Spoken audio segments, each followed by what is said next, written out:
Well, anyway, so guys, I don't know if you noticed, but it's a new year. We're officially in a new year. We finally left that dumpster fire known as 2020, and it's a brand spanking new 2021, which means that it has now been 20 years since the United States invaded Afghanistan as retaliation for 9/11.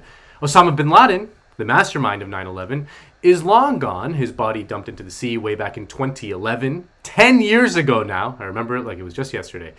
Yet the U.S. troop presence in Afghanistan remains, and the Taliban is as powerful today as at any point in the last 20 years of war. Now, we've all kind of forgotten about Afghanistan for somewhat understandable reasons. At this point, the arguments are all the same, and it's been sort of a low hum in the background of the discourse for many, many years now.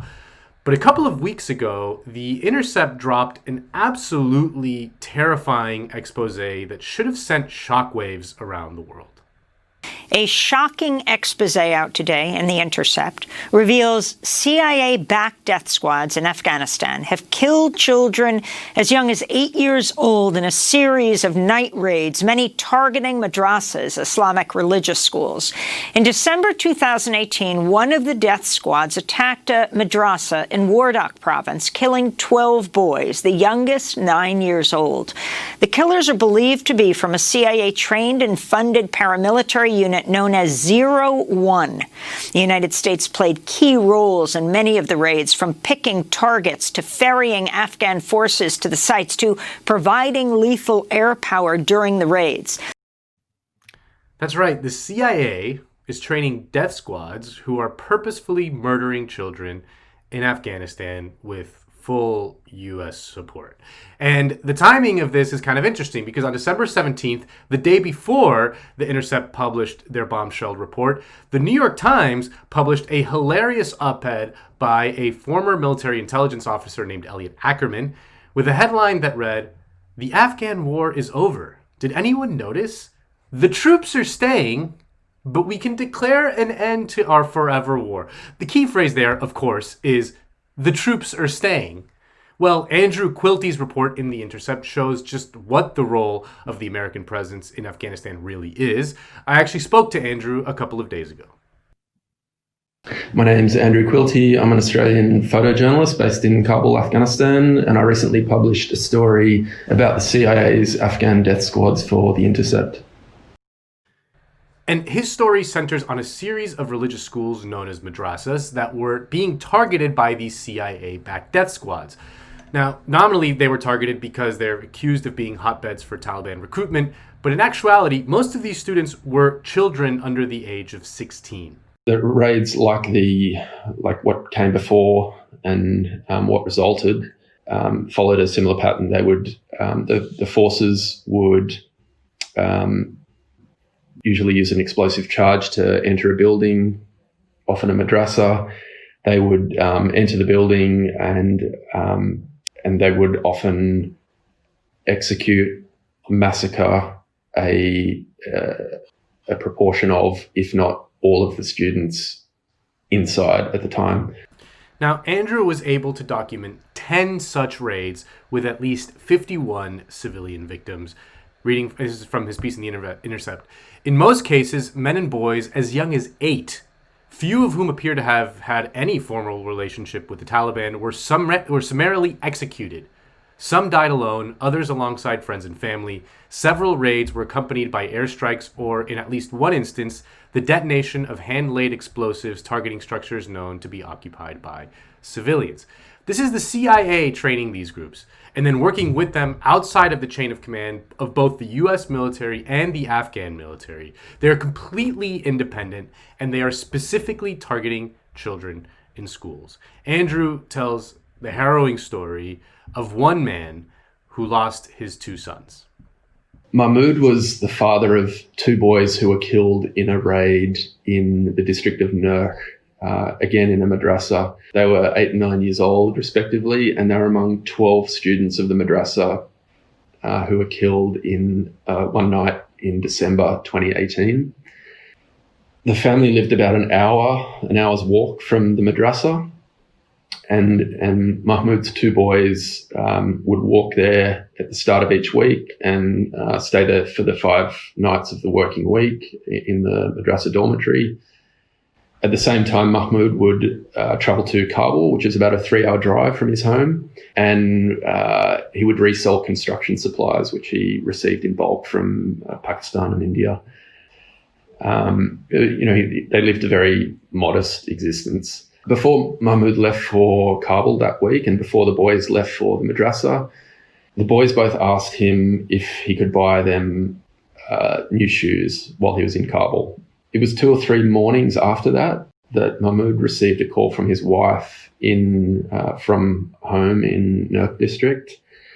And she didn't explain exactly what had happened, but she was clearly panicked and very obviously upset. So Mahmoud locked up his shop in Kabul immediately and jumped in a taxi and headed back to the village in Wardak. Before he left Kabul, he stopped at a bazaar that sells clothes and shoes, and he bought 2 pairs of shoes for his boys, and then proceeded on for the rest of the way into Wardak. And so he went directly home. He didn't at this stage know what had happened at the madrasa. So he went directly home, where he found his wife and a number of other family members and other men from the village crowded around his 2 sons, aged 8 and 9.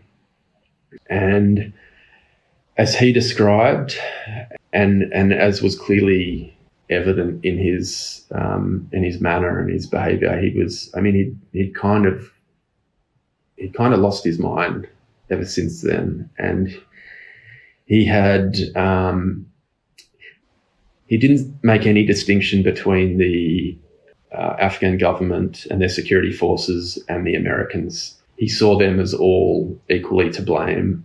And ever since then, he had started lashing out at any moment that he came across Afghan security forces, whether they be police or army. And he said to me, and this was quite common among the surviving family members of these the victims of these raids, that he wanted revenge, and that's all that life was about for him from the moment that he saw his boys dead on the floor of his home. And in fact, he said his heart wouldn't rest until he got revenge. This man's 2 boys were just 2 more victims out of the more than 150,000 total deaths in Afghanistan since the U.S. invaded in October of 2001, according to a recent study by Brown University. And it's worth stepping back for a moment and unpacking what is going on in Afghanistan, because as we know from the Afghanistan papers, everything that our leaders have told us about that war for the last 2 decades is essentially a lie. We're going to start with what the Washington Post is calling the Afghan papers. That's right. We didn't know what we were doing, devoid of a fundamental understanding of Afghanistan. If Americans knew the magnitude of this dysfunction, these are just some of the statements, Eve, coming from a 3-star Army general to government interviewers in 2015 about the war in Afghanistan. That's being reported by the Washington Post, who obtained this information under the Freedom of Information Act. The war in Afghanistan, the U.S.'s longest ever running war, one of the most expensive to date, costing about $1 trillion. And what we discover is that U.S. officials lied about winning the war in Afghanistan during its 18-year campaign. It spent more money and spent more troops when it knew pertinently that it was losing that war. That's right. The mightiest empire in the world has spent over $1 trillion over 20 years to try and defeat the Taliban. Yet, as Richard Lockman points out in an article for Jacobin's sister journal Catalyst, in 2017, General John Nicholson, the new American commander in Afghanistan, stated without irony in testimony to the Senate Armed Services Committee, quote, "Of the 98 U.S. designated terrorist groups globally, 20 operate in the Afghanistan-Pakistan region. This is the highest concentration of terrorist groups anywhere in the world." So, in other words, Nicholson pointed out that the number of terrorist groups has increased the longer the U.S. has remained in Afghanistan. And since that is the place where the U.S. has fought its longest war, Afghanistan now has the highest concentration of terrorist groups in the world. So 20 years ago, we went to Afghanistan because they were harboring terrorist groups like Al-Qaeda, but now there are more terrorist groups there than ever before. In that article, Lachman posits the question, how can we explain this dichotomy between unparalleled military advantage over all rival powers and a virtually unblemished record of military defeat since the end of the Cold War?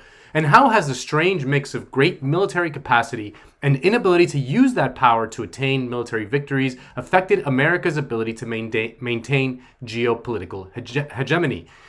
Save for a couple exceptions, the United States military has essentially lost every war it has fought since World War II, despite having overwhelming military power compared to its rivals. And according to Lachman, this is due to three main factors. First, the Pentagon directs its ample budget towards purchases of complex, high-tech weapons, which are designed to fight wars against the Soviet Union, Russia, and China, rather than on cheaper and simpler weapons and training for troops in the tactics needed for the sorts of counterinsurgency war the U.S. actually fights. So basically, a huge chunk of the vast military budget goes to these big, powerful toys, like the infamous F-35 jet, which are mostly useless when fighting the kind of irregular wars the U.S. engages in. The second factor, according to Lachman, is opposition by the American public to significant American but not foreign casualties, an aversion that developed as part of the growing resistance during Vietnam and after to U.S. aggression abroad, forces the adoption of war strategies that limit interactions between American soldiers and war-zone civilians, reducing the possibilities of accumulating the intelligence and local goodwill necessary for winning counterinsurgency wars. And this is why we see things like these CIA-trained death squads. Instead of having American boots on the ground fighting the insurgency, better to train locals to do it with American support. And third, and this one is really the crucial one to me, local populations are further alienated by the U.S. government's turn in the 21st century to a form of plunder neoliberalism in the country it invades. This reduces opportunities for local elites to enrich themselves and therefore makes it almost impossible for the U.S. to enlist reliable local allies. It also impoverishes the mass of locals, creating enough anger and desperation to power insurgencies. The simple way to understand this last point is to look at a classic case from the Bush era, the role of Halliburton in the Iraq War. Before he became vice president, Dick Cheney was the CEO of Halliburton, a large oil field services manufacturer. Now, after the U.S. invaded Iraq, contracts worth billions of dollars were awarded to Halliburton to handle a lot of the country's reconstruction and the management of its oil, instead of some Iraqi company that can be then used as a patronage system to win over the local ruling class. This was a case of the U.S. empire doing what Lachman calls neoliberal plunder. It invades another country and then essentially privatizes large part of its state assets and hands it over to a U.S. firm rather than allowing a local chunk of the native population, usually respected elites, to enrich itself as part of its collaboration with the American invaders. So the situation in Afghanistan right now is quite thorny. It is true that on the one hand, the U.S. presence is probably key in helping the Afghan government keep the Taliban somewhat at bay. But on the other hand, the structural incentives at every level of American power are such that anything but a state of perpetual forever war are resisted viciously. And the longer the U.S. stays, the more fuel it gives to the Taliban. Just look at how difficult it was for both Obama and Trump to withdraw troops from Afghanistan. When Trump indicated he wanted to get out of Afghanistan last November, Mitch McConnell took to the Senate floor to lead a bipartisan response, slamming the decision.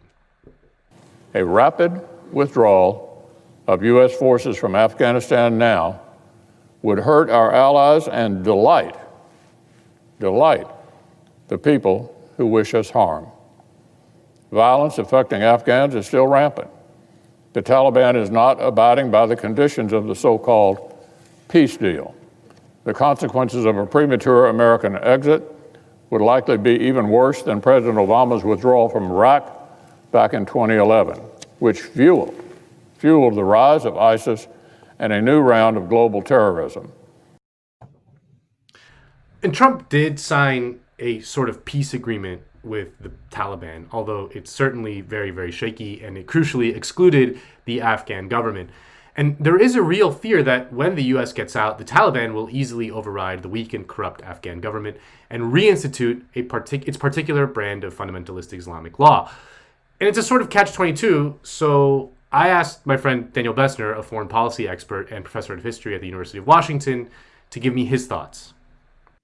So the question of Afghanistan is kind of a difficult one, and I've been thinking about this a little bit because it's a big focus of Obama's memoir. He essentially presents Iraq as, a fait accompli. He knew that he was going to get out of there right away, but Afghanistan is a more complex problem. In Obama's framing, it's because the United States had, a just cause to go after the country that harbored Osama bin Laden, and that was generally, the people who were saying that Afghanistan was a quote-unquote war of necessity and Iraq was a war of choice in the 2000s.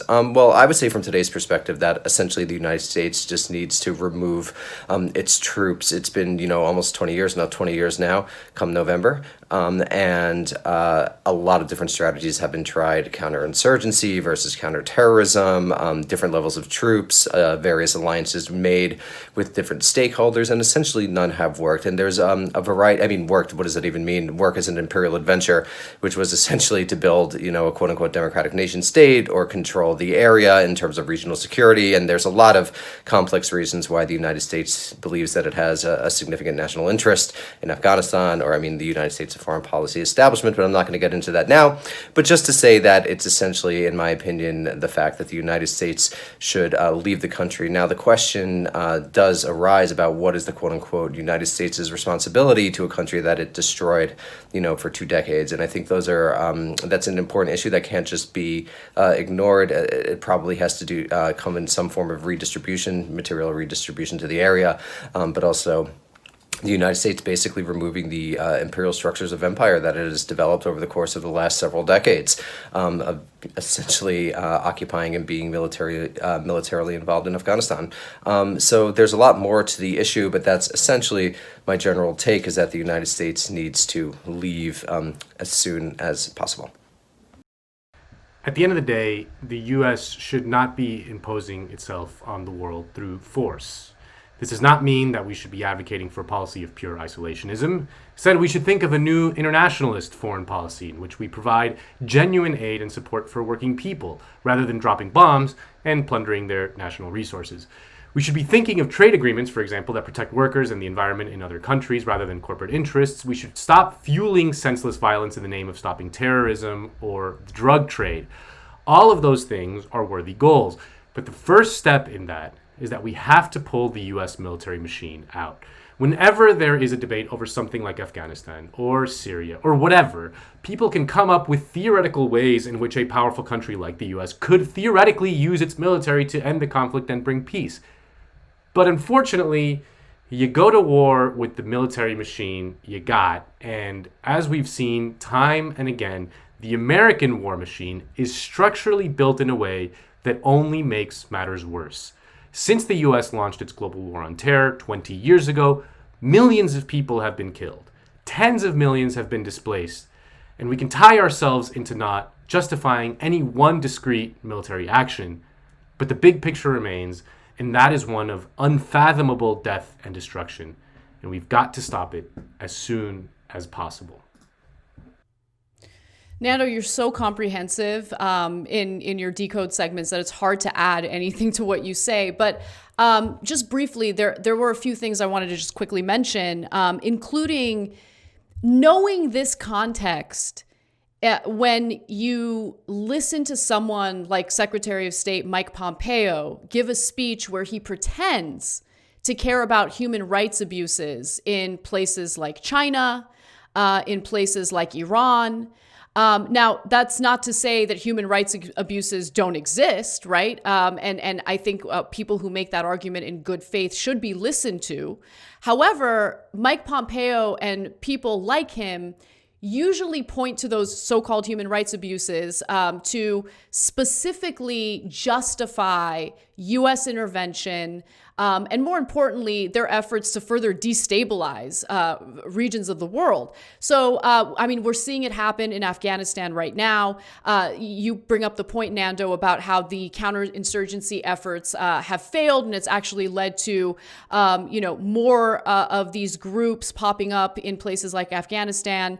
And I don't think that's a mistake. I think that that's absolutely intentional. And if you see what, private defense contractors and weapons manufacturers are doing right now through funding think tanks, which then put out these ridiculous, studies that urge intervention in various parts of the world, they just want to sell more weapons. And like in the case of China, for instance, that whole effort has led to selling more weapons, a record number of weapons to places like Japan. Now, increasing weapons in that part of the world, is that going to lead to more peace, or is it going to destabilize the region? Like, we know that there's a possibility of it destabilizing the region, and I think that's exactly what the military-industrial complex wants. They love the perpetual war. And I think what they've seen lately is, all right, well, the appetite for war in the Middle East is really starting to taper off in the United States. So we need to find the new enemy. And that's why you've heard people like Mike Pompeo and the Trump administration, not just them, Democrats as well, ramp up their rhetoric against China by citing what they're allegedly concerned about, which is the human rights abuses toward the Uyghur Muslims. Now, again, to deny those human rights abuses exist, I think is wrong. They do exist. But it's also important to point out how those talking points are utilized in bad faith by people like Pompeo to justify our involvement in that region. The United States selling weapons to India and Japan. Like, that's what they do. That's the real motivating factor when it comes to those tied to the corporations that make money off of war. So, again, I just think it's the point. It's not the bug, it's the feature. Destabilizing these regions, having a failed counterinsurgency effort, like that's all, I think, part of the plan. I know I'm being a little speculative, but when you look at the actual private interests involved and the material gains involved for corporations in the United States, it makes a lot more sense. Yeah, and the thing that was remarkable to me about this was just the complete silence from the rest of the media. When I was researching this segment, the only outlets that really picked up this intercept story were TYT and Democracy Now! Other than that, we had to hit up NATO and make sure that our NATO funders were okay with us covering this story, and they gave us the green light. So, obviously, I'm kidding. I love it when that happens. NATO, but I love it. This is an important story. I know. Yeah, it's an important story. But complete silence from the media. Not a single, NBC News didn't pick it up. CBS didn't. None of them picked it up. The New York Times hasn't picked it up. Nothing. It is a truly horrifying. Like, if you read the story in The Intercept, it's absolutely breathtaking. And it's incredibly detailed in its reporting. They clearly were very, very careful with this and spent a long, long time verifying everything. They talked to hundreds of people in a very remote part of the world. Andrew himself has lived in Afghanistan for 7 years. He knows the region well. This wasn't just some fly-by-night journalist who came in and talked to a couple people and made this. This was a very, very carefully done story, and it just got no attention. And then you compare that to last summer, when there was a very incredibly speculative report citing anonymous U.S. intelligence officials about Russians supposedly paying Taliban fighters to kill U.S. soldiers, and how that was covered in the U.S. media. And you start to see how these structural things play out, how how our war machine kind of can fire up every structure of society when it kind of needs to. And the new thing now is that Trump is just releasing kind of quote anonymous intelligence sources saying that China is now paying Taliban soldiers to kill American. It's absolutely wild. All that stuff is not absolutely zero corroboration. It just comes from anonymous U.S. intelligence sources. There's nothing to show that this is actually true.